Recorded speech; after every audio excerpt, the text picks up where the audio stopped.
Good morning to all. Previous ക്ലാസ്സിൽ നമ്മൾ NRI accounts പഠിച്ചു. Today I am going to teach special type of customers. നമുക്കറിയാം, normally നമ്മുടെ ബാങ്കിൽ കസ്റ്റമേഴ്സ് ആകാൻ ഒരുപാട് റെസ്ട്രിക്ഷൻസ് ഒന്നുമില്ല. എന്നാൽ ബാങ്കിൻ്റെ ഭാഗത്തുനിന്ന് ചിലവർക്ക് സ്പെഷ്യൽ കെയർ കൊടുക്കും. അതാണ് സ്പെഷ്യൽ ടൈപ്പ് ഓഫ് കസ്റ്റമേഴ്സ് എന്ന് പറയുന്നത്. ഈ സ്പെഷ്യൽ ടൈപ്പ് ഓഫ് കസ്റ്റമേഴ്സിൽ minors, lunatics, drunkard and insolvent അവരൊക്കെയാണ് ഈ സ്പെഷ്യൽ ടൈപ്പ് ഓഫ് കസ്റ്റമേഴ്സിൽ വന്നത്. അതുകൊണ്ട് തന്നെ the banker must take the necessary precaution in dealing with such customers in order to safeguard his position. അവരുടെ പൊസിഷൻ സേഫ് ഗാർഡ് ചെയ്യാനായിട്ട് bank necessary ആയിട്ടുള്ള precautions എടുക്കണം. അപ്പം നമ്മൾ പറഞ്ഞു, സ്പെഷ്യൽ ടൈപ്പ് ഓഫ് കസ്റ്റമേഴ്സ് എന്ന് പറഞ്ഞാൽ ആരൊക്കെയാണ്? Minor, lunatics, drunkard, insolvent. അതുകൂടാണ്ട് ഏജൻസ്, പാർട്ട്ണർഷിപ്പ് ഫേം, ഇതെല്ലാം സ്പെഷ്യൽ ടൈപ്പ് ഓഫ് കസ്റ്റമേഴ്സാണ്. നമുക്കിനി ഓരോന്നും ഡീറ്റെയിൽ ആയിട്ട് നോക്കാം. ഫസ്റ്റ് വരുന്നത് മൈനർ. നമുക്കറിയാലോ, മൈനർ എന്ന് പറഞ്ഞാൽ ആരാ? A person who has not complete the age of 18 years complete ചെയ്യാത്തവരെയാണ് നമ്മൾ മൈനർ എന്ന് പറയുന്നത്. അതുപോലെ തന്നെ ഇപ്പോൾ ഒരു ഗാർഡിയനെ കോർട്ട് അപ്പോയിൻറ്റ് ചെയ്യുകയാണെങ്കിൽ ആ വ്യക്തിയുടെ ആ പേഴ്സൺ മെജോറിറ്റി ആകുന്നത് 21 ഇയേഴ്സിലാണ്, അല്ലാണ്ട് 18 അല്ല. അതായത് guardian appoint by the court in respect of their persons or property their minority extend to 21 years.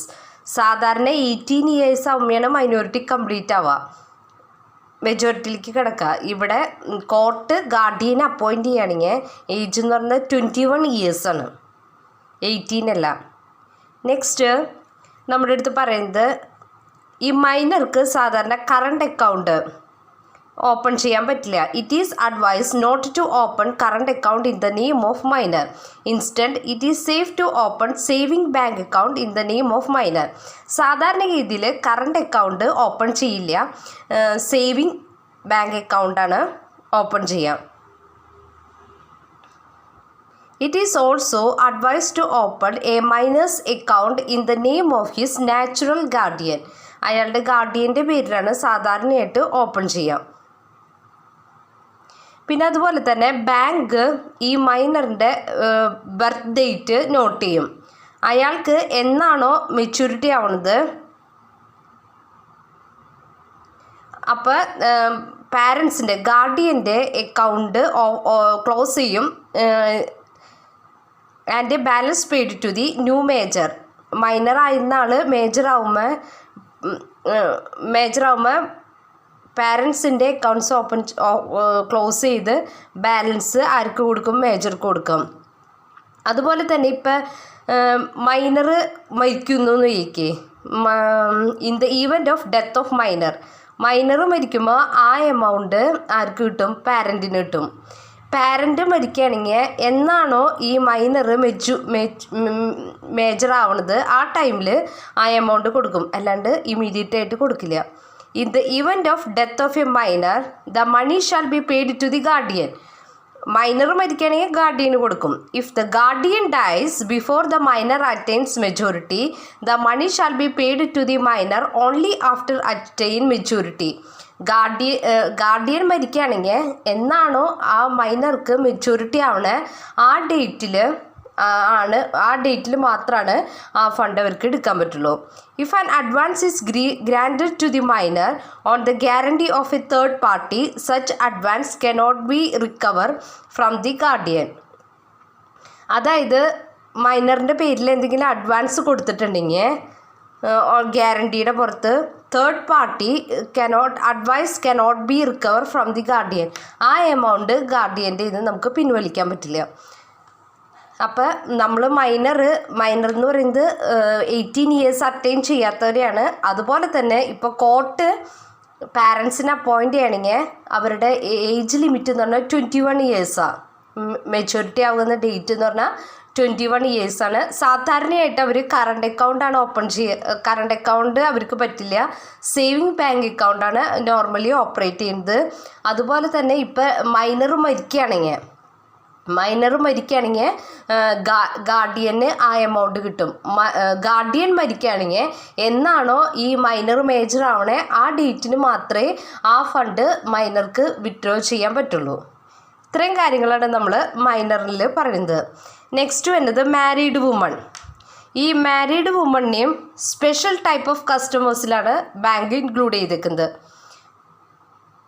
ഈ ഒരു മാരീഡ് വിമണിൽ ഒരു വാലിഡ് കോൺട്രാക്റ്റിൽ എൻ്റർ ചെയ്യാൻ പറ്റും.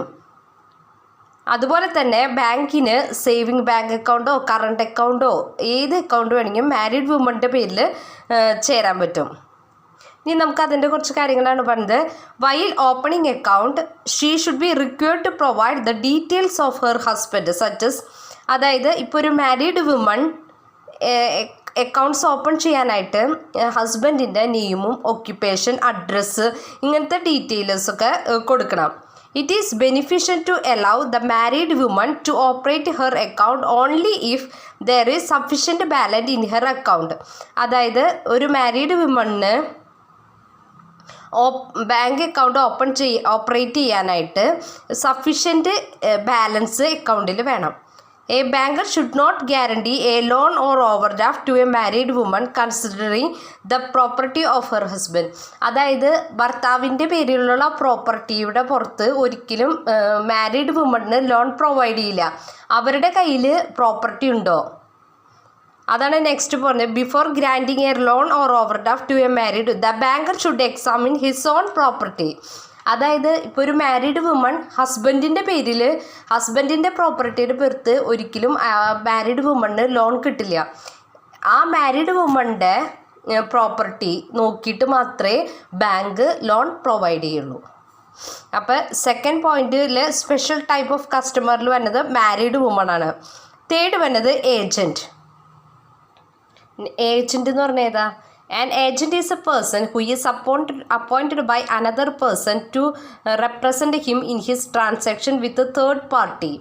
അതായത് തേർഡ് പാർട്ടി ട്രാൻസാക്ഷനിൽ ഒരാളെ റെപ്രസെൻ്റ് ചെയ്യാനായിട്ട് ഈ പ്രിൻസിപ്പളിനെ റെപ്രസെൻ്റ് ചെയ്യാനാണ് ഏജൻറ്റിനെ അപ്പോയിൻ്റ് ചെയ്യുന്നത്. അതായത് ഇപ്പോൾ പ്രിൻസിപ്പളിന് എന്തെങ്കിലും പുറത്തൊക്കെ ആണെങ്കിൽ അയാളുടെ അക്കൗണ്ട്സ് ഓപ്പറേറ്റ് ചെയ്യാനായിട്ട് ഈ ഏജൻറ്റിനെ അപ്പോയിൻ്റ് ചെയ്യും. ഒരു പ്രിൻസിപ്പളാണ് ആരെ അപ്പോയിൻ്റ് ചെയ്യുന്നത്? ഏജൻസിനെ. അപ്പോൾ അതിൻ്റെ വേണ്ട കാര്യങ്ങളാണ് പറയുന്നത്. An agent is normally permitted to open bank account in the name of the principal and operate it. അതായത് ഏജൻറ്റിന് പ്രിൻസിപ്പളിൻ്റെ അക്കൗണ്ട്സ് ഓപ്പറേറ്റ് ചെയ്യാൻ കഴിയും. പിന്നെ ഇതിന് വേണ്ട കാര്യങ്ങളാണ് പറയുന്നത്. ഒരു മാൻഡേറ്റ് എന്നുണ്ട്, ശ്രദ്ധിക്കണം കേട്ടോ. മാൻഡേറ്റ്, ഈ ഒരു മാൻഡേറ്റ് കൊടുക്കും. A banker should get a mandate പ്രിൻസിപ്പളിൻ്റെ നിന്ന് കിട്ടും. ഈ പ്രിൻസിപ്പളുടെ നിന്ന് മാൻഡേറ്റ് കിട്ടും. അതിൽ ഈ ഏജൻസിൻ്റെ പവേഴ്സൊക്കെ മെൻഷൻ ചെയ്തിട്ടുണ്ടാവും. A banker should get a mandate before allowing the agent to operate his principal's account. The mandate എന്ന് പറഞ്ഞാൽ എന്താ? Letter of authority given by the principal allow the agent to operate the account. അതായത് principal ഏജൻറ്റിന് അയാളുടെ account operate ചെയ്യാനുള്ള authority കൊടുക്കുന്ന ഒരു ലെറ്ററാണ് mandate. ഈ മാൻഡേറ്റ് ബാങ്കിന് കൈമാറണം. He should determine the scope of the powers of the agent from the mandate. ബാങ്കിന് ഈ മാൻഡേറ്റിൽ നിന്ന് ഏജൻറ്റ് പവേഴ്സ് എന്തൊക്കെയുണ്ടെന്ന് ഐഡൻറ്റിഫൈ ചെയ്യാൻ പറ്റും. The authority given to the agent automatically cancel. അതായത് ഇപ്പം പ്രിൻസിപ്പൾ മരിക്കുകയാണെങ്കിൽ അതിൻ്റെ അതോറിറ്റി ഏജൻറ്റിൻ്റെ പവേഴ്സൊക്കെ അവിടെ അവസാനിക്കുകയാണ്. ആരുടെ ഡെത്തോടു കൂടി? പ്രിൻസിപ്പളിൻ്റെ ഡെത്തോടു കൂടി. അപ്പോൾ ഏജൻറ്റ് ക്ലിയർ ആയില്ലേ? ഏജൻറ്റ് എന്ന് പറഞ്ഞിട്ടുണ്ടെങ്കിൽ ഒരു പ്രിൻസിപ്പൾ അപ്പോയിൻ്റ് ചെയ്യുന്ന വ്യക്തിനെയാണ് നമ്മൾ ഏജൻറ്റ് എന്ന് പറയുന്നത്. ഈ ഏജൻറ്റിന് ഒരു ലെറ്റർ ഓഫ് അതോറിറ്റി കിട്ടും. അതിനെയാണ് മാൻഡേറ്റ് എന്ന് പറയുന്നത്. ഈ മാൻഡേറ്റിൽ ഏജൻറ്റിൻ്റെ പവേഴ്സും ഡ്യൂട്ടീസ് അവർക്ക് എന്തോരം അതോറിറ്റി ഉണ്ടെന്ന് മെൻഷൻ ചെയ്യും. അത് ബാങ്കിന് കൊടുക്കും. അപ്പോൾ ഏജൻറ്റിന് പ്രിൻസിപ്പളിൻ്റെ അക്കൗണ്ട്സ് ഓപ്പറേറ്റ് ചെയ്യാൻ പറ്റും. അതുപോലെ തന്നെ ഇപ്പോൾ പ്രിൻസിപ്പൾ മരിച്ചു കഴിഞ്ഞിട്ടുണ്ടെങ്കിൽ ആ അക്കൗണ്ട്സ് ക്ലോസ് ആവും, ക്യാൻസൽ ആവും. ഏജൻറ്റിൻ്റെ പവേഴ്സും അതോടുകൂടി അവസാനിക്കും. നെക്സ്റ്റ് വന്നത് ഫോർത്ത് വന്നത് ജോയിൻ്റ് അക്കൗണ്ട്സ്. ജോയിൻ്റ് അക്കൗണ്ട് എന്ന് പറഞ്ഞിട്ടുണ്ടെങ്കിൽ രണ്ടോ അതിലധികമോ പേര് ഒരുമിച്ച് ഓപ്പൺ ചെയ്യുന്ന അക്കൗണ്ടിനെയാണ് നമ്മൾ ജോയിൻ്റ് അക്കൗണ്ട് എന്ന് പറയുന്നത്. ഇപ്പോൾ ഹസ്ബൻഡ് വൈഫും അല്ലെങ്കിൽ ചിൽഡ്രനും ഗാർഡിയനും അല്ലെങ്കിൽ പാർട്ട്നേഴ്സ് തമ്മിലോ അങ്ങനെ ജോയിൻ്റ് ആയിട്ട് ക്രിയേറ്റ് ചെയ്യുന്ന അക്കൗണ്ട്സിനെയാണ് നമ്മൾ ജോയിൻ്റ് അക്കൗണ്ട് എന്ന് പറയുന്നത്. ഈ ജോയിൻറ്റ് സ്റ്റോക്ക് കമ്പനി സ്റ്റാർട്ട് ചെയ്യാനായിട്ട് നമ്മൾ ആദ്യം സൈൻഡ് അപ്ലിക്കേഷൻ കൊടുക്കണം. അതായത് ഈ ജോയിൻറ്റ് സ്റ്റോക്ക് അക്കൗണ്ട് ഓപ്പറേറ്റ് ചെയ്യാൻ എല്ലാവർക്കും സമ്മതമാണെന്ന് കാണിച്ചിട്ടുണ്ട്. The application for opening a joint account must be signed by all person intending to operate a joint account. Joint account operate ചെയ്യാൻ താല്പര്യമുള്ള എല്ലാവരും കൂടി എന്ത് ചെയ്യണം ഒരു അപ്ലിക്കേഷൻ ഫോം സൈൻ ചെയ്യണം. നെക്സ്റ്റ് ഒബ്റ്റെയിനിങ് ഇൻസ്ട്രക്ഷൻസ്, അതായത് ആരൊക്കെയാണ് ആ ജോയിൻ്റ് അക്കൗണ്ട് ഓപ്പറേറ്റ് ചെയ്യേണ്ടതെന്നുള്ള ഡീറ്റെയിൽ ആയിട്ടുള്ള ഇൻഫർമേഷൻ ബാങ്കിന് കിട്ടണം. The banker should get clear instruction in writing ശ്രദ്ധിക്കുക, റൈറ്റിങ്ങിൽ വേണം regarding the operation of the account. Next stop order. Any joint stock holder in case the stop payment order of a check to the bank.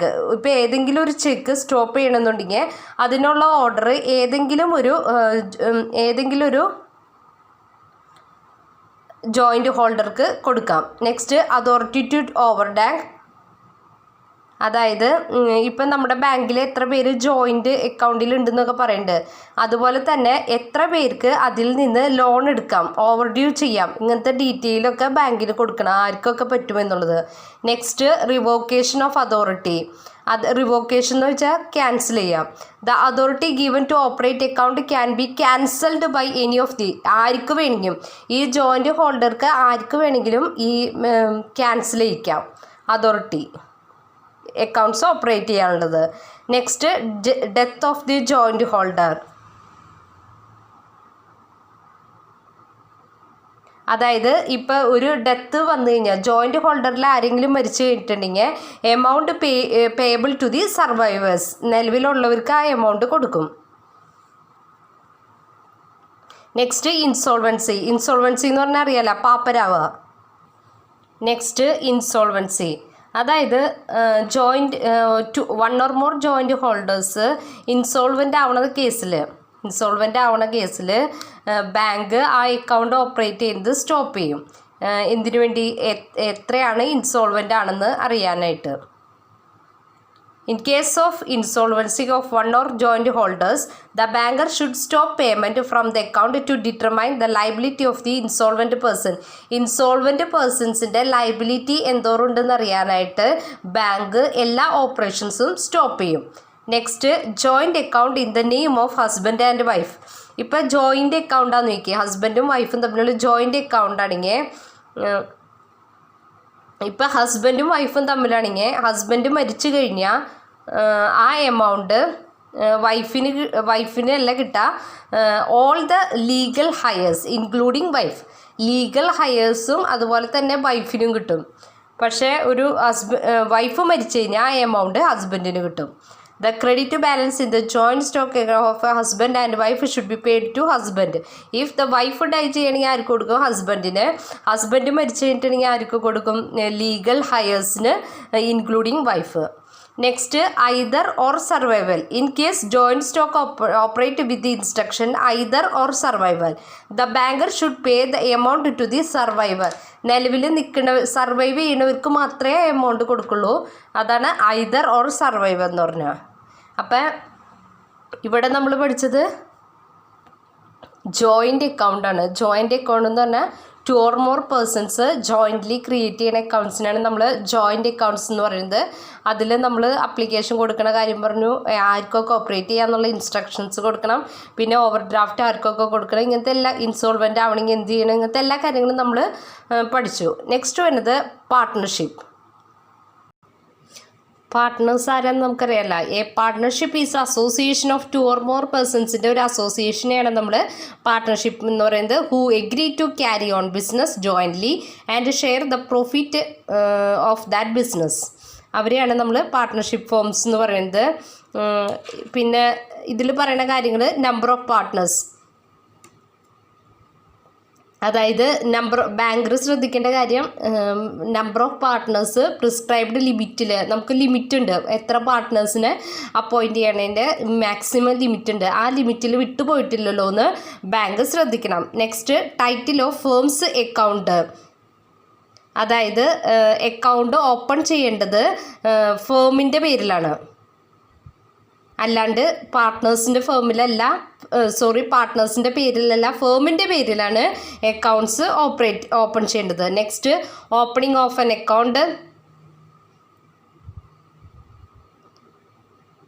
അതായത് ഇപ്പോൾ ഒരു accounts open ചെയ്യണേ, before opening accounts എല്ലാ പാർട്ട്നേഴ്സിൻ്റെയും application ഫോമിൽ sign മേടിക്കണം. അതാണ് പറയുന്നത്, before opening an account in the name of the firm the banker get duly filled up application form along with the signature of all partners. എല്ലാവരുടെയും ഇതിൽ signature വാങ്ങിച്ചിട്ട് accounts operate ചെയ്യണം.